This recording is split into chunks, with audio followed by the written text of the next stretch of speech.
Bonjour à tous. Chag Sameach. Nous sommes à 4 jours avant la fête de Sukkot, la fête la plus joyeuse. On va attendre d'expliquer, si tu veux, les prochains cours, quelle est l'importance de la fête de Sukkot et pourquoi c'est une fête tellement joyeuse. Ce qu'on va voir aujourd'hui ensemble, c'est la spécialité et quelle est la signification du lulav. Pourquoi le lulav est si particulier que ça? Quel est le rôle du lulav? Pourquoi on doit prendre les 4 espèces? Qu'est-ce que ça représente? Et surtout, pourquoi dans la période dans laquelle on se trouve, on vient de finir Kippour hier, et tout d'un coup on passe maintenant à la période la plus joyeuse du calendrier. À tel point que la Torah nous dit à 3 reprises, Vesamarta bechagecha, le devoir de se réjouir, le devoir d'être joyeux. Alors, pour comprendre pourquoi être joyeux, on va comprendre c'est quoi les mitzvahs de la fête. Autant la mitzvah, la seule et unique mitzvah que nous avions hier, bien sûr, c'était la mitzvah de jeûner, la Torah. On va voir aujourd'hui une des mitzvahs principales de la fête de Sukkot, qui est la mitzvah du lulav. La mitzvah des 4 espèces, pas seulement le lulav, mais le fait de prendre et de réunir ces 4 espèces et de les mettre ensemble, et avec ça, faire ce qu'on appelle la mitzvah pendant les prochains 8 jours, à part Shabbat. Quelle est l'importance de la mitzvah du lulav? D'abord, revenons depuis le départ. Le mois de Tishri, c'est un mois qui est plein de fêtes. Un mois qui est plein de fêtes, avec différentes fêtes. Au départ, le lien entre ces fêtes n'est pas vraiment cohérent, si on peut dire, parce qu'on part d'un jour à l'autre, de hier, le jour le plus sérieux, le jour le plus, on va dire, le plus solennel, qui est le jour de Kippour, et tout d'un coup, on passe à ce qu'on appelle les jours de joie. Man simchatenu, le temps de notre jour. La Torah te demande le devoir de se réjouir. C'est vrai que dans la fête de Sukkot, on a le devoir de se réjouir pour plusieurs raisons. Tout d'abord parce qu'on est garanti que le jugement s'est bien passé, que Dieu nous a accordé une bonne année, une nouvelle écriture, une nouvelle signature, une bonne et douce année. Mais quel est le rapport de contenu entre Rosh Hashanah, Kippour et Sukkot? Vers la Chassidoute. Et la Chassidoute nous explique qu'il y a ici une démarche et un voyage qu'on fait pendant les fêtes de Tishri, que pendant les premières fêtes, autant que pendant Rosh Hashanah et Kippour, pendant les jours solennels, c'est considéré que ce voyage se passe de manière cachée et se dévoile totalement pendant la fête de Sukkot. Et de là, l'importance, avec la grande joie que nous avons pendant Sukkot et la suite qui va continuer, si Dieu veut, la semaine prochaine, la semaine d'après avec Simchat Torah. Aujourd'hui, on va voir que si on prend le point commun entre toutes les fêtes, on parle bien sûr sur l'union du peuple juif. Et plus on avance, depuis Rosh Hashanah jusqu'à Simchat Torah, plus on développe cette union et cette unité du peuple juif. Et on va voir comment c'est attaché avec ces 4 espèces qui sont loin d'être juste un bouquet de fleurs, mais beaucoup plus important qu'un bouquet de fleurs. Commençons d'abord avec le psaume de Tehillim. Psaume de Tehillim dans lequel c'est écrit, on a l'habitude de le dire le jour de Rosh Hashanah. On dit dans le psaume de Tehillim, Tiku b'chodesh shofar, premier paragraphe, Ba'kesel yom chagenu. Psaume 81, verset 4. Sonnez le shofar à la nouvelle lune en temps fixé, veut dire caché, pour le jour de notre fête. Tous les éléments étant voilés à Rosh Hashanah et Yom Kippour, cachés, se révèlent au jour de notre fête, c'est-à-dire pendant la fête de Sukkot. Tout ce qui est caché pendant Rosh Hashanah Kippour se dévoile pendant la fête de Sukkot. Qu'est-ce que ça veut dire, les choses qui sont cachées se dévoilent? Un des sujets particuliers qu'il y a pendant la fête de Rosh Hashanah et Kippour, c'est le fait que tout le peuple juif est réuni. Mais c'est beaucoup plus de manière intérieure, à l'intérieur de l'Anshama. Parce que quand on regarde sur le fond d'un juif, on regarde sur la Neshama d'un juif, on est tous les mêmes. Et un des sujets majeurs qu'on voit que Rosh Hashanah Kippour c'est totalement caché, se dévoile pendant la fête de Sukkot, comme on va tout de suite voir, avec ce que le Midrash nous raconte. Le Midrash Rabbah de Vayikra, chapitre 32, il nous raconte le devoir et le rôle. Pourquoi on a besoin de prendre les fameuses 4 espèces. Regardons dans le texte. Sukkot dévoile l'unité d'Israël, cachée pendant Rosh Hashanah et Kippour. Le Midrash nous dit que le fruit splendide de l'arbre, Pri et Sadar, qui est écrit dans le Chumash, est mort. Chapitre 23, verset 40. Ça représente Israël, le peuple juif. Tout comme les trocs, le cédra, a un goût et une odeur, certains juifs possèdent la Torah et les bonnes actions. Les branches de palmier, qui est le lulav, c'est Israël, c'est le peuple juif. Tout comme la date a un goût, mais pas d'odeur. Certains juifs possèdent la Torah, mais n'ont pas de bonnes actions. On va tout de suite voir, ça ne veut pas dire qu'ils ne font pas de mitzvot. Loin de là. Ils font des mitzvot, mais ce n'est pas le sujet essentiel chez eux. La branche de myrte, c'est Israël. Tout comme le myrte a une odeur, mais pas de goût, certains juifs font de bonnes actions, mais non pas la Torah. Encore une fois, on ne parle pas du fait qu'ils n'apprennent pas du tout, mais que ce n'est pas le sujet majeur chez eux. Et enfin, les branches de sol, ça c'est Israël, tout comme le sol n'a ni goût ni odeur, certains juifs n'ont ni Torah ni bonnes actions. Dieu dit qu'ils soient tous attachés en un seul bouquet et que les uns procurent l'expiation aux autres. Ça c'est le texte qui est écrit dans le Midrash. Très bien. On voit ici d'abord comment on commence. Depuis Rosh Hashanah, on va tout de suite voir le voyage. Depuis Rosh Hashanah, on commence petit à petit à monter de niveau en niveau dans cette union du peuple juif. Quand on a sonné les shofar Rosh Hashanah, quand on a fait Tchouva les jours de Kippour, on a vu cette union de manière beaucoup plus générale. On n'a pas vu cette union de manière détaillée. Tout le peuple juif était réuni du fait qu'on était hier, Achad Bashana, un jour dans l'année, unis, rassemblés, parce que c'est un jour, le jour le plus important, Shabbat, Shabbaton. Il n'y a pas de différence entre le juif de Kippour, le juif qui vient pour le buffet ou qui vient pour écouter le maire, le juif qui vient une demi-heure avant le shofar, ou le juif qui vient juste pour le shofar parce qu'il a confondu entre Rosh Hashanah et Kippour, le juif qui vient le matin, le juif qui vient la veille, tous exactement la même chose. Les gens viennent, se retrouvent pour être présents. Comme j'ai dit tout à l'heure, la Bible explique qu'on ne peut pas faire une erreur en pensant que le lulav, c'est seulement celui qui a la Torah qui n'a pas de mitzvot.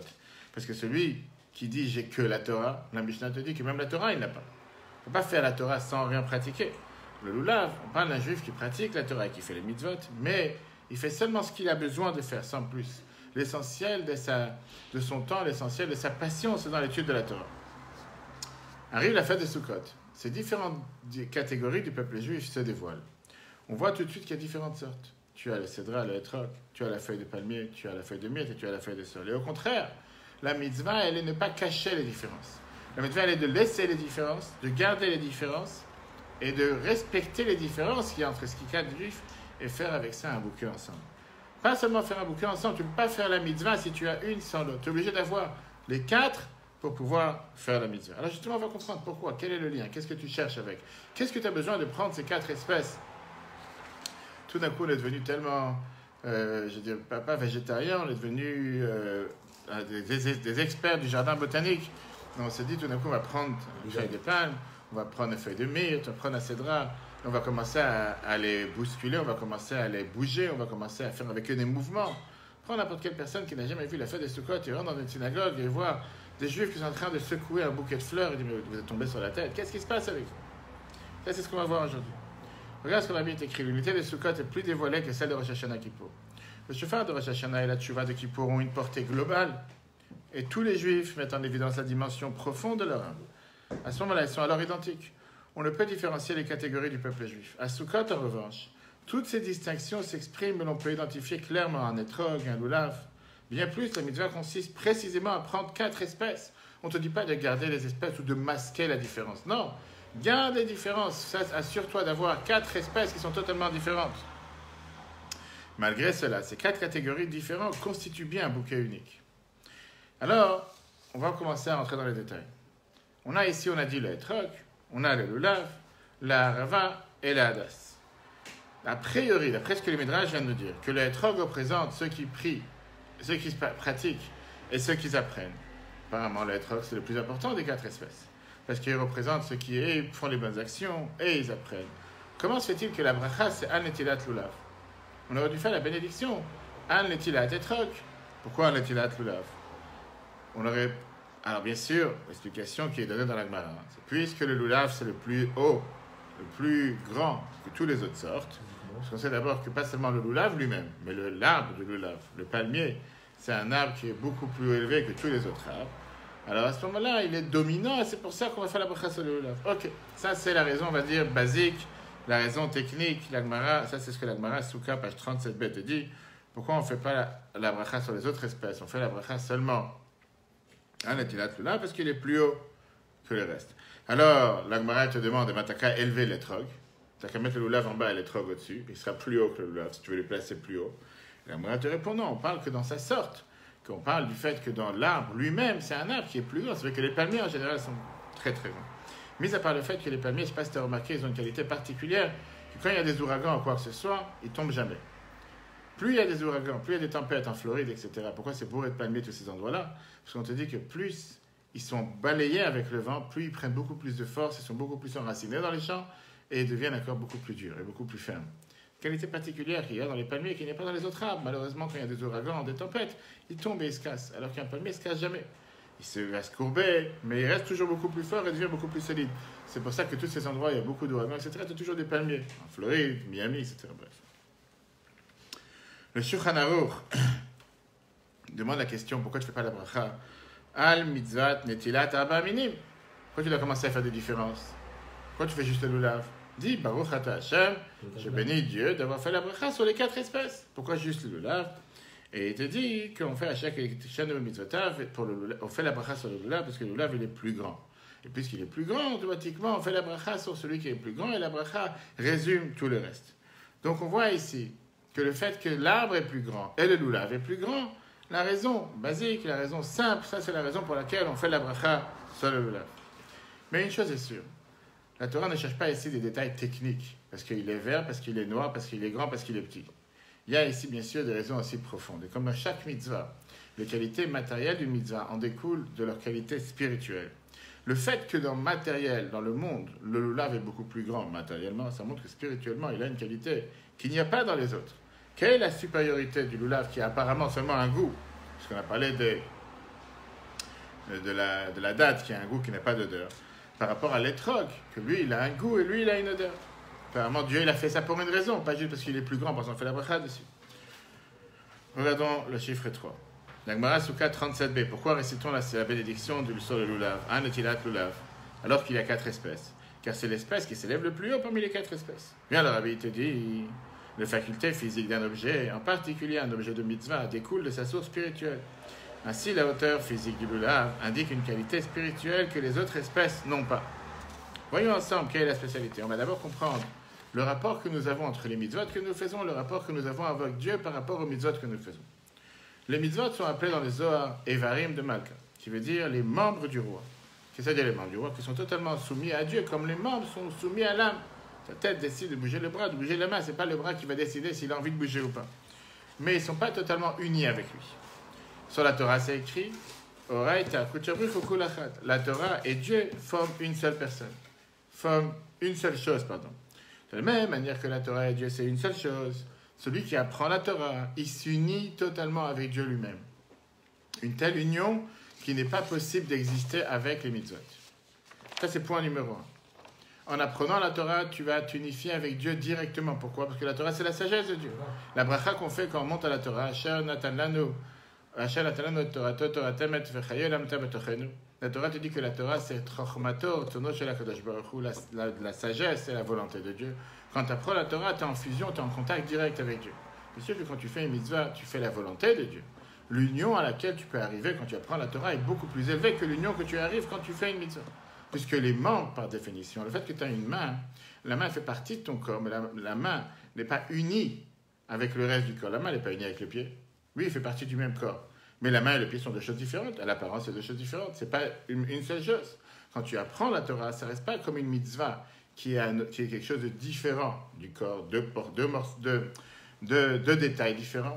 Mais ça devient une union totale, sans aucune différence. Une union que tu n'as pas quand tu fais les mitzvahs. C'est pour ça qu'on donne l'importance au lulav. Parce que le lulav te représente la personne qui se consacre à l'étude de la Torah. Comme on l'a dit tout à l'heure, ce n'est pas quelqu'un qui ne fait pas de mitzvot. Bien sûr qu'il fait des mitzvot. Mais les mitzvot qu'il fait, c'est après le fait qu'il apprend la Torah. Il se transmet totalement à apprendre la Torah. Et le Rabbi rappelle dans cette ira, pas juste pour les gens qui sont assis à la yeshiva et qui apprennent et qui ont le temps d'apprendre. Même pour quelqu'un qui travaille. On n'a pas dit qu'il faut apprendre toute la journée. Mais qui consacre un moment à l'étude, qui a quelque chose de fixe.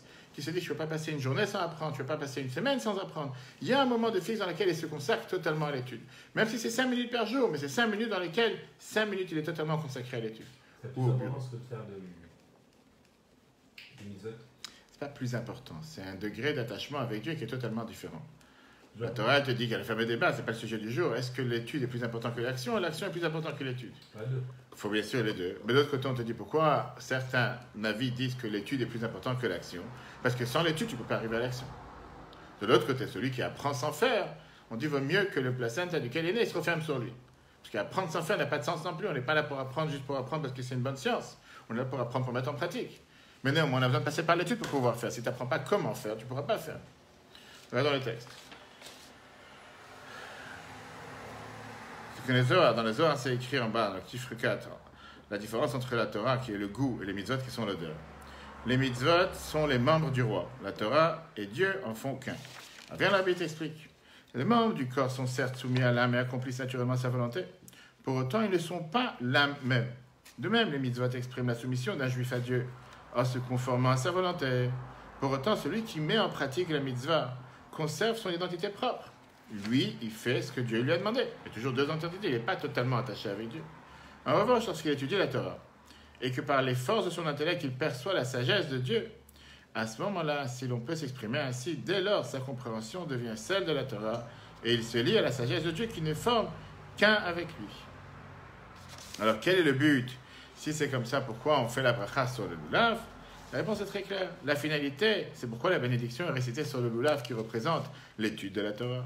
La finalité des 4 espèces est d'unir les Juifs entre eux, en se liant à l'unité infinie de Dieu, telle qu'on peut observer cette liaison entre Dieu et ceux qui se consacrent pleinement à l'étude de la Torah. Encore une fois, on n'est pas en train de dire d'apprendre toute la journée. Pas pleinement. Quand tu apprends, tu es à fond dans ce que tu es en train de faire. C'est pas 2 passages. C'est pas que je vais écouter à quoi ça me prend la tête plus qu'autre chose. J'ai pas le temps pour apprendre. Dis-moi ce qu'il faut faire. Ça, c'est qu'on va voir avec les hadassim, les feuilles de myrte. Les feuilles de myrte représentent ceux qui disent dis-moi ce qu'il faut faire. J'ai pas le temps maintenant d'apprendre. Tu veux mettre les tefilines, je mets les tefilines. Tu veux que je fasse le lulav, je fais le lulav. J'ai pas le temps maintenant d'apprendre. Prends le temps d'apprendre. Tu veux savoir comment faire fonctionner un ordinateur. Tu prends un nouvel iPhone, tu veux savoir comment il fonctionne. Tu vas t'arrêter 5 minutes. Tu vas lire le mode d'emploi. Tu vas lire la nouvelle version iOS 12, peu importe. Et tu vas commencer à te dire qu'est-ce que je dois faire maintenant? Quelle est la nouveauté par rapport à l'ancien? À moins que tu veux rester bête. Il y a des gens qui disent, peu importe. J'ai l'iPhone de dernière génération et je sais comment il fonctionnait il y a 20 ans. À ce moment-là, tu ne vas pas pouvoir le faire fonctionner. N'importe quelle chose, tu dois consacrer du temps pour pouvoir apprendre et le faire. Pareil à une mitzvah. Bien sûr que tu ne peux pas retarder la mitzvah par rapport à avant de tout apprendre. On ne t'a pas demandé d'apprendre maintenant toutes les ramifications, différents sens de la mitzvah avant de la faire. Tu dois faire la mitzvah parce qu'il faut la faire. Maintenant, il n'y a pas le temps, il faut la faire. Mais naaseh venishma. On a bien dit on va faire et on va comprendre. On n'a pas seulement dit on va faire sans comprendre bêtement. Donc il y a un moment, il faut se poser et se dire pourquoi je mets les tefilines? Pourquoi je mets les tzitzit? Pourquoi je fais telle mitzvah? Qu'est-ce que ça me rapporte? Quel sens? Qu'est-ce que je suis en train de faire? Et bien sûr, plus on apprend, plus on a envie de faire les choses et plus on a envie d'apprendre. Regardons un autre détail intéressant qu'il y a avec le lulav. On voit que les na'anouim, qui s'appellent les mouvements qu'on a l'habitude de faire avec le lulav dans les 6 directions, on fait en général particulièrement avec le lulav. J'aime bien, on le fait avec tout le bouquet, je suis tout à fait d'accord. Mais halakhiquement parlant, ils sont tellement importants que la Torah te dit que le lulav, il doit être au moins un tefar, 8 ou 10 cm de plus que les autres espèces. Tu ne peux pas avoir des haravot ou des hadassim, des feuilles de myrte ou des feuilles de sol qui sont la même hauteur que le lulav. Tu dois les couper en bas, pas à la tête, pour s'assurer que le lulav, il est au moins un tefar, 8 ou 10 cm plus haut que les autres. Pourquoi? Pour 30 cm. Pourquoi? Pour pouvoir faire en sorte que le lulav puisse bouger, faire des mouvements. Si jamais le lulav il est trop petit, je ne pense pas que ça existe, un lulav de 10 ou 20 cm, et les hadassim, tu ne pourras pas le faire, les nanouim, les mouvements. Les nanouim, en général, c'est avec le lulav. Je ne parle pas des brutes, que dès qu'ils ont le lulav dans la main, ils vont s'assurer de bouger tout le bâtiment. On parle ici de faire des mouvements. Quel est le but de faire d'abord ces mouvements, ce qu'on appelle les nanouim, soit qu'on le fait le matin avec la bracha, soit les différents mouvements qu'on fait pendant le halel et pendant la tefila? C'est pour montrer justement sur l'idée de la neshama, l'âme qui est une âme qui marche, en marche. Pas comme ceux qui se disent qu'ils sont en marche. Et comme la Torah, elle attend de nous d'être en marche, qui veut dire, comme on a parlé longuement Kippour, il y a le devoir d'avancer sans arrêt. Le devoir de toujours aller en avant, avec la pratique de la Torah et les mitzvot. La différence de la neshama quand elle est dans un corps, et la neshama quand elle est sur terre, quand elle est dans le monde, dans le ciel, c'est que dans le ciel, elle est appelée Omedet, elle ne bouge pas. Elle fait du surplace. Quand Dieu l'a envoyée sur ce monde, elle est bien lechet, elle doit marcher. Une neshama, par définition, ne peut pas rester sans marcher. C'est une des raisons pourquoi on bouge quand on apprend la Torah en général. Alors que tu n'as jamais vu quelqu'un en train de lire un journal, en train de bouger, ou en train de boire un café, en train de bouger. Parce que la neshama, elle est appelée Ner Hashem Nishmat Adam. La bougie de Dieu qui est une neshama d'une personne. De la même manière qu'une bougie bouge sans arrêt, à moins qu'elle est fictive ou bien, même électrique, ils te font bouger. Pareil, la neshama, elle est sans arrêt en train de bouger. Quand on apprend la Torah, on fait les mitzvot, on doit bouger. Cette possibilité de pouvoir bouger, d'avancer, c'est seulement quand tu es attaché avec Dieu par l'étude de la Torah. La réalité, elle est comme ça. Tu fais une mitzvah sans comprendre, sans sens, sans goût, sans odeur. Tu as fait la mitzvah, personne ne t'en enlèvera le fait que tu as fait la mitzvah. Mais ce n'est pas la même chose que quand tu ressens la passion, tu ressens la force, tu ressens le sens, tu comprends. Hier, toute la journée, avec Rabat, on a expliqué qu'il pour debout, comme depuis des années, 17 ans maintenant, expliquer le sens de chaque prière. Chaque prière a un sens, a une signification. Quand tu lis la prière de Kippour sans comprendre, et quand tu comprends le sens de chaque prière, Tu pries totalement différemment. Ça te parle, c'est un paragraphe qui te parle, ça a un sens pour toi. Tu comprends cette importance de ce paragraphe, pourquoi il a été écrit. Il faudrait 48 heures pour pouvoir tout expliquer. Il n'y a pas le temps, mais on essaye de choisir les paragraphes les plus importants que quelqu'un qui n'a jamais fait Kippour, quelqu'un qui fait Kippour la première fois, quelqu'un qui prie même toute l'année, comprend ce que tu es en train de faire, comprend le sens de cette prière. C'est ce que je fais toute la journée à mes travail. Et énormément de gens sont tellement reconnaissants parce qu'ils te disent c'est un autre goût. On ne fait pas Kippour comme on l'a fait, juste parce qu'il faut le faire. On comprend ce qu'on est en train de faire, on comprend le sens de cette prière. Et ça vient par le lulav. C'est pour ça qu'on fait le mouvement par le lulav. Alors, bien sûr qu'au final, ça fait en sorte de bouger les autres espèces. Mais c'est justement ce qu'on a dit tout à l'heure. De la même manière que grâce au lulav, quand tu bouges le lulav, tu vas bouger le reste. Quand grâce à la Torah, tu es encore plus encouragé pour pouvoir faire encore les mitzvot. Regardons les 5. La Gemara Souka 32b te dit le lulav doit dépasser d'un tefach 8 cm ou 10, ça dépend après le hadas, qui est la feuille de myrte, pour pouvoir être secoué. Le rabbi te dit comme ça, les âmes telles qui se trouvent là-haut sont stagnantes, car elles se maintiennent toujours au même niveau. Lorsque l'âme descend ici-bas, où elle met en pratique la Torah et les mitzvot, elle connaît un avancement et une élévation sans commune mesure. Cela s'exprime par les mouvements du corps accompagnant la prière et l'étude de la Torah. Cette ferveur dans la Torah fait avancer également la pratique des mitzvot. De même qu'en secouant le lulav, la Torah, on fait bouger également les autres espèces, les mitzvot. Donc au final, c'est gagnant de tous les côtés. Regardons maintenant comment ces mouvements se passent dans l'étude elle-même. Pas seulement que l'étude fait bouger l'anshama, mais dans l'étude elle-même, c'est fait en bougeant. D'abord, on sait très bien que l'étude de la Torah doit toujours avancer. On doit toujours rajouter, on doit toujours innover. Et là, c'est la différence entre la prière et la Torah. La prière ne bouge pas, c'est exactement le même rituel tous les jours. Par rapport à ce qui est dit aujourd'hui, chaque Shabbat c'est la même chose, chaque Kippour la même chose, chaque lundi la même chose, etc. La Torah, on doit avancer tous les jours. On doit innover, on doit dévoiler les nouveaux secrets qui sont cachés dans la Torah qu'on n'a pas encore dévoilés. Deuxièmement, on sait que dans la Torah, on a toujours ces différents débats. Des différents débats avec différentes manières de penser à la même chose que tu as avec le lulav, que tu n'arrêtes pas de bouger dans tous les sens. Et comme la Gemara nous dit, qu'en règle générale, quelqu'un n'arrive pas à comprendre la Torah correctement, seulement s'il a fait une erreur ou s'il s'est trompé, lorsqu'il a trébuché sur quelqu'un, il fait une erreur, il commence à vérifier, il commence à rectifier, il commence à avancer. Comme tout, quelqu'un qui voulait préparer un gâteau, le gâteau n'est pas sorti parfait la première fois. La première fois, il a fait un gâteau, il est sorti ou trop cru à l'intérieur, ou trop cru à l'extérieur, ou trop mou, ou trop cuit. Et après, plus il s'y fait, plus il avance, et plus il répare. Ça, c'est le chiffre 6. Chacun doit étudier la Torah en développant et en innovant dans son étude, qui doit être élargie chaque jour, comme le Zohar nous dit. Mais afin de bien comprendre le sujet de la Torah, l'homme doit raisonner, secouer son analyse, dans les 6 directions, jusqu'à parvenir à l'interprétation juste du texte. On n'est pas des robots, on n'est pas des machines, on n'est pas des moutons pour faire, parce que j'ai demandé une question à un rabbin, j'ai envoyé un texte, fais comme ça, pose pas de questions. Et si quelqu'un ose poser une question, on lui dit qu'est-ce que c'est bêtise. Viens la Torah, on n'est pas fait pour vivre et pour agir de manière sans tête comme des robots. Tu demandes des questions, tu as le droit d'avoir l'explication. Pourquoi c'est comme ça? La Gemara Gittin te dit, l'on ne saisit pleinement les paroles de la Torah que lorsqu'on a trébuché sur elle. Viens le Rabbi te dit, maintenant on va comprendre la spécialité du lulav. Puisque la spécialité du lulav, c'est seulement qu'il a un goût. On parle bien sûr le goût qu'il y a dans les dates. Alors pourquoi la mitzvah est de prendre la feuille de pain? Prends les dates eux-mêmes. Pourquoi tu dois prendre la feuille? Le lulav lui-même n'a pas de goût. Tu prends le lulav en me disant, parce que le lulav fait allusion aux dates, que les dates ont un goût. L'explication, elle est, la Torah, elle veut ici nous demander de faire attention à ne pas être orgueilleux. Il y a 2 espèces parmi les 4 qui peuvent amener une personne à l'orgueil. Le etrog et le lulav. Pourquoi? Parce que parfois, cette perfection qui se trouve dans ces sortes-là, soit avec la Torah et les mitzvot, ou l'étude de la Torah, peut pousser parfois certaines personnes à se sentir orgueilleux sur les autres. Et automatiquement, si tu es orgueilleux sur quelqu'un d'autre, tu ne veux pas t'unir avec un autre juif. Et tout le but des 4 espèces, c'est de pouvoir s'unir avec tout le monde. Par rapport à l'étrog, c'est écrit dans le livre Panim Yafot, que étrog même, c'est l'acronyme de 4 mots qui sont écrits dans le psaume 36, verset 12. Al tevoen ireg gav, ne pas devenir orgueilleux. Le lulav, c'est la raison pour laquelle on prend les feuilles de palme. Pourquoi? De la même manière que dans un arbre, tu as l'arbre lui-même. Et la qualité particulière de l'arbre, ce n'est pas l'arbre, mais sont ses fruits. Pareil, l'homme, il y a l'arbre des champs, puisque l'homme est comparé à l'arbre des champs. Tu as l'homme lui-même et tu as son intelligence. Dans l'intelligence, il y a 2 composants. Tu as le fruit, qui est les dates, qui représente la finalité, la conclusion à quoi je suis arrivé. Et bien sûr que quand quelqu'un il arrive à la conclusion, il a un énorme plaisir, comme le goût qu'il y a dans les dates. Et après, tu as les feuilles qui couvrent le fruit. Ça montre le débat. Quand on est en train de poser des questions, répondre, contradiction. Ça, c'est une étape dans laquelle l'homme n'est pas encore arrivé à la satisfaction, qui va finalement arriver à la satisfaction. Pourquoi la mitzvah elle est de prendre les feuilles de palme, qui sont le lulav et pas les tas eux-mêmes, pour pouvoir s'unir avec tout le reste du peuple juif. Quelqu'un qui apprend la Torah, il doit s'effacer, il doit ne pas se sentir orgueilleux, il doit se rappeler qu'il est toujours au stade des feuilles, il n'est pas encore arrivé aux fruits. Que même s'il a avancé énormément, il est 100%. Pour ça, il faut étudier. Et plus tu étudies, plus tu sais comment tu es encore bas, et plus tu sais combien tu as encore à étudier.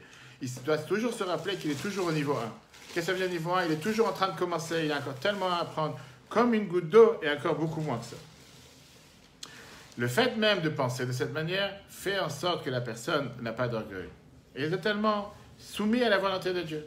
Et au contraire, ça le fait avoir le moins d'orgueil possible. Et par ce mérite-là, il peut réussir à penser, à arriver à savoir la halakha correctement. Regardons le chiffre 7. Vadim Yafot dit le verset que le pied de l'orgueil ne m'atteigne pas. Pour les trocs, forme initiale et troc. Le Rabbi te dit comme ça. C'est pour cela que nous prenons les branches de palmier au lieu de son fruit, la date. Dans l'intellect, la conclusion et l'exactitude d'un raisonnement c'en est le fruit. L'analyse permettant de répondre aux questions et de résoudre les contradictions évoque les feuilles qui protègent le fruit. Telle est donc l'allusion du branche de palmier. L'homme doit garder à l'esprit que son étude n'est qu'à l'étape de branche, une goutte d'eau moins que cela par rapport à l'océan. Ce sentiment exclut l'orgueil et l'arrogance et éveille la soumission. Voilà la raison pourquoi nous prenons le lulav, de là l'enseignement pour chacun d'entre nous. L'étude de la Torah doit être pour chacun d'entre nous comme un lulav. Qu'est-ce que ça veut dire avec un lulav? Être totalement soumis et totalement transmis à l'étude de la Torah, sans penser au moment que tu apprends la Torah à n'importe quelle autre chose. Ce que je t'ai dit tout à l'heure, on n'a pas dit qu'il faut apprendre la Torah 24 heures par jour. Mais si tu as décidé d'avoir un cours de Torah aujourd'hui, à 1h d'après-midi, au bureau, au moment où on apprend la Torah, il n'y a pas de téléphone, il n'y a pas d'ordinateur, il n'y a pas de secrétaire, il n'y a rien, il n'y a pas de monde. Le Rabbi disait plusieurs fois que pendant qu'on apprend la Torah, ça doit être comme Shabbat. Shabbat, il n'y a pas de téléphone, il n'y a rien. Je suis en train d'apprendre, il n'y a rien d'autre. Se déconnecter du monde. Le monde peut trembler, les nouvelles peuvent tomber, peu importe. Je suis en train d'apprendre la Torah. Quand tu es automatiquement uni avec cette étude, tu t'unis avec la pensée de Dieu. Ça, c'est le vrai attachement que tu as avec Dieu. Ça t'amène le plus grand goût et les plus grands efforts pour pouvoir faire encore plus de mitzvot. Et on ne parle pas seulement pour ceux qui s'apprennent la Torah, la yeshiva, mais on parle pour les 4 espèces, qu'on doit former un groupe, on est tous unis, on est tous rassemblés. Et comme on l'a dit tout à l'heure, même les juifs qui sont dans la catégorie qui font ni mitzvot, ni Torah, eux aussi doivent avoir un moment dans lequel ils doivent fixer l'étude de la Torah, comme le lulav. Et ça aura un impact sur leur vie. Terminons avec ce trait d'union que le peuple juif par les chauffards. Kippour, c'était le moment hier où tout le monde a crié Shema Israël. Le peuple juif de toutes sortes, comme j'ai dit, même ceux qui viennent juste pour le buffet ou juste pour écouter le maire qui parle après Kippour, ils étaient aussi présents. On a tous crié Shema Israël, le peuple juif, tout le monde réuni. Maintenant, on arrive à la fête des Sukkot. À partir de dimanche soir, on va tous être assis dans une soukha, sans différence. Quel juif est assis? Que ce soit Moïse, Moshe Rabbeinu ou le juif le plus simple. Tout le monde assis dans la même soukha. Lundi matin, on commence la mitzvah de lulav, avec laquelle on prend ces 4 espèces, homme, femme, enfant, pour faire la bracha sur le lulav, et demander à Dieu de pouvoir être unis et rassemblés avec les différents mouvements. Ça va durer jusqu'à lundi d'après. On fait la bracha de lulav jusqu'à dimanche, pas Shabbat. Et bien sûr, dimanche soir, on va danser avec toute la Torah. Le 29 septembre et le 30, on va danser avec toute la Torah pour s'unir avec nos frères et sœurs en Israël qui dansent dimanche soir. En dehors d'Israël, on dansera lundi soir, Shmini Atzeret et Simchat Torah les 2 nuits. Et quand on danse avec la Torah elle est fermée. Il n'y a pas de distinction entre celui qui connaît plus, celui qui connaît moins, celui qui a un plus grand cerveau, celui qui a plus de sagesse. On est tous les mêmes, unis avec la Torah. On est garanti de prendre toutes les forces et toutes les bénédictions pour les mois à venir et pour l'année à venir. Que ce soit une année réussie, que tout ce qu'on a prié au Shashana Kippour soit exaucé. Et que Dieu fasse que très très prochainement nous soyons tous réunis, le peuple juif, dans la même soukha avec la venue de Mashiach à Jérusalem, avec la reconstruction du 3e temple. Je rappelle à tout le monde que le cours sera en replay sur l'application eTorah, E-T-O-R-A-H, sur Google et Apple. Pas oublier de remettre les tefilines aujourd'hui, puisqu'on les met juste aujourd'hui et demain et dimanche. Après, il y a 8 jours dans lesquels on ne met pas les tefilines. Important d'aller du bon pied depuis le début de l'année, ne pas rater un jour. Et la Gemara nous dit que les 4 jours dans lesquels nous sommes, c'est des jours où on ne fait pas de faute. Rishon et Cheshvan Avonat, la Gemara l'appelle. Pourquoi on ne fait pas de faute, peuple juif? Parce qu'on est tellement occupé entre la soukha, le lulav, tous les autres mitzvot, qu'on n'a pas le temps de fauter le lendemain de Kippour, on n'a pas le temps de commencer un nouveau compte de faute, que Dieu nous en préserve. Profitons de ces jours pour faire en sorte que ce soit les meilleurs jours, et faire en sorte qu'on soit béni avec toutes les bénédictions matériellement avec cette nouvelle année pleine de 385 jours, une année dans laquelle on n'aura que des bénédictions et que des bonnes nouvelles. Chag Sameach à tous, aujourd'hui c'est un jour très important, le lendemain de Kippour, où on est garanti que Dieu nous a pardonné. Regardez le cours en replay sur l'application eTorah, E-T-O-R-A-H. Très bonne journée si Dieu veut, à la semaine prochaine. Et Chag Sameach. Et la semaine prochaine, on aura le cours avec la Soukha.